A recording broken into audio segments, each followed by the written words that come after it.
আগের চট্টগ্রামের মেডিকেল আর এখনের চট্টগ্রামের মেডিকেল অনেক তফাৎ।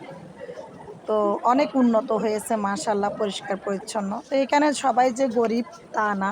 এখানে কিন্তু অনেক অনেক ধনী পরিবারের গরিবের থেকে আমি মনে করতেছি ধনী পরিবারের রুগী কিন্তু সবচাইতে বেশি, যেটা দেখলাম আমি। তো আসসালামু আলাইকুম, কি অবস্থা, সবাই কেমন আছেন? আমি অনেক দিন যাবৎ শারীরিক অবস্থা খুবই খারাপ। তো আপনাদের ভাইয়া আমার ননদের ছেলেকে বলছিল চট্টগ্রাম মেডিকেল নিয়ে ভালো একজন ডাক্তার দেখানোর জন্য। তো উনি আমাকে ৩০০ টাকা দিয়ে চলে গেছিল সকালে। আমিও আমার ননদের ছেলে আমাকে বলছিল যে ৮টা ৮:৩০টার দিকে বের হওয়ার জন্য।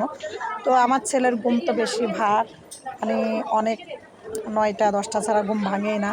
তো যাই হোক, ছেলেকে নিয়ে প্রায় ১১টার দিকে আমরা মুরাদপুর পৌঁছাইছি। তো ছেলেকে বলছিলাম নতুন ব্রিজ যখন নামছি যে একটু